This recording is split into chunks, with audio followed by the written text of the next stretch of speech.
Prom. Lunch break. Kelechi had been feeling strange all morning. Her stomach turned, her legs felt weak, and there was a dull pain in her lower back. She didn't know what was happening, but she stayed quiet and kept her head down. But in the middle of English class, she stood up to answer a question, and the low gaps filled the room. People started murmuring. She didn't know why, until she looked down and saw the blood on her uniform skirt. It was everywhere. Kelechi froze. Her lips trembled. She tried to sit back down quickly, but it was too late. "Chai!" someone shouted. "She don't mess." Laughter exploded around the room. She no even get sense to use pad. She did leak like sachet water. The teacher cleared uncomfortably, dismissed the class early. Kelechi ran straight to the girls' bathroom, locked herself in a stall. Her whole body shook. She didn't know what was happening to her. No one had ever talked to her about menstruation. Mama Esther had said nothing, only that bad girls' blood comes from sinful girls who let the devil in. She tore toilet paper and tried to clean herself, crying softly, but she didn't hear them coming. Ada, Neka, Titi. They burst into the bathroom, already recording with their phones. "See the witch," oh, Ada laughed. "She did cry because of small blood." Kelechi didn't open the door, so they climbed and held the camera over the stall. "Smile for the camera, winchy winchy." They posted it on WhatsApp, Instagram, even Facebook. By the time Kelechi came out, face pale, eyes swollen, the entire school had seen it. She walked through the halls like a ghost. Laughter followed her everywhere. Nobody told the teachers. Nobody helped her. Even Ebuka hadn't come close to her that day. At home, she tried to scrub the stain from her skirt, but it was too deep. That night, she lay in bed with her hands over her ears, but she could still hear their laughter, and something inside her snapped. She stared at the ceiling, and the ball began to shake. She didn't even move. It just happened. The day that followed felt like a strange dream to Kelechi. For the first time in her life, someone smiled at her in the hallway. Some people even nodded politely when she passed. It was like being seen for the very first time, not as a freak, not as a creepy girl, but as someone who mattered. She didn't trust it, not completely, but Ebuka's presence made her feel safe. He would walk her to the class, ask her about her drawings, even wait for her after school. She found herself smiling when he was around. Soft, shy smiles that made her cheeks hot. She didn't know why he had chosen her, but she didn't want to ruin it by asking too many questions. Meanwhile, Ada was boiling. She watched them every day, her anger bubbling hotter and hotter. She had liked Ebuka since JSS3. He had never looked her way, and now this dirty, quiet girl had somehow stolen his attention. Ada couldn't sleep, couldn't focus. She started skipping class, planning. She was going to humiliate Kelechi. Not just a small insult, something big, something painful, something no one would ever forget. And the perfect chance was the prom. 2 days before prom, Ebuka brought a small package to Kelechi after school. "I got you something," he said, holding it out. "What is it?" she asked, afraid to touch it. "Open it." She peeled the wrapper carefully. Inside was a soft pink dress, folded neatly. It shimmered under the light. Her eyes widened. I didn't know. I didn't know what to say.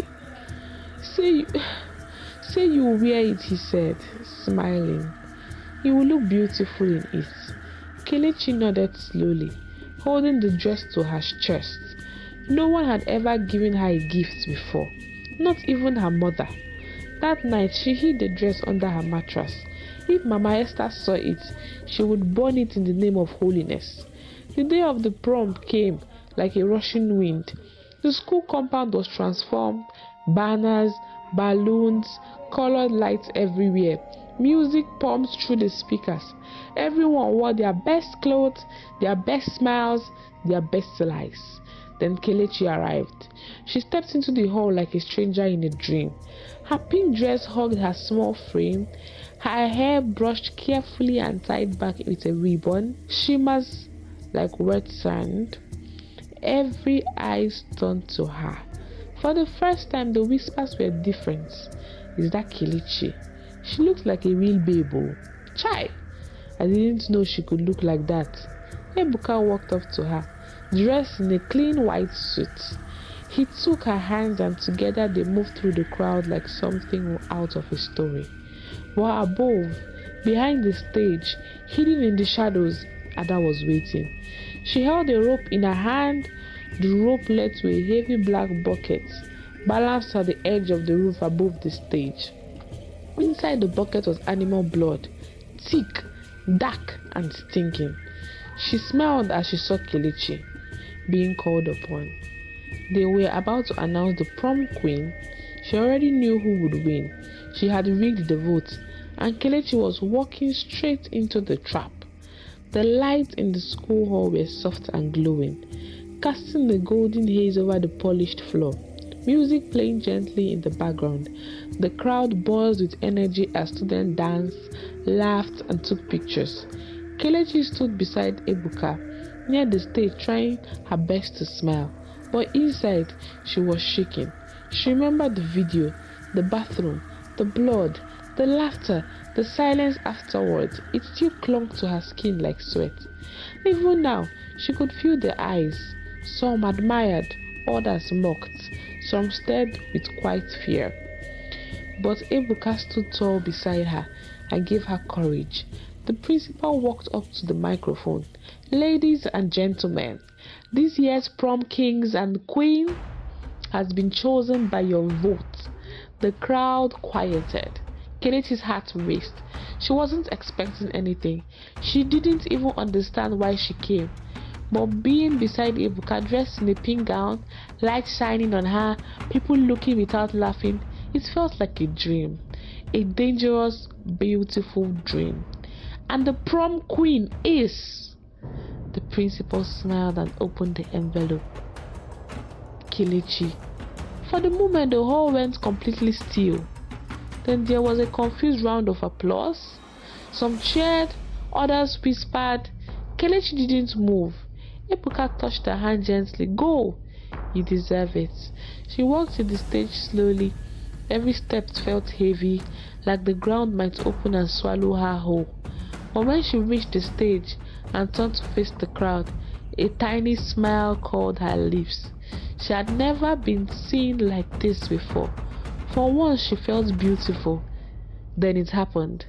Up above the stage, hidden in the metal rafters, Ada yanked the rope.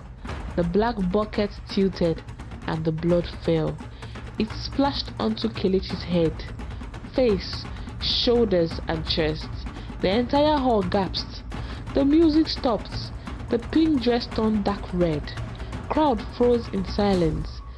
Then the first laugh came. Then another. Then a wave of cruel, ugly laughter filled the room. Phones came out. Cameras flashed. Videos started recording. She looked like a goat in sacrifice, someone shouted. Winch, don't receive anointing, oh. Kelechi stood still, her eyes wide, her mouth slightly opened. She didn't move, didn't cry, not this time. She looked out at the sea of faces. All of them were laughing, and then she saw Ebuka. He wasn't laughing. He wasn't stopping it either. He just stood there, frozen like the rest of them.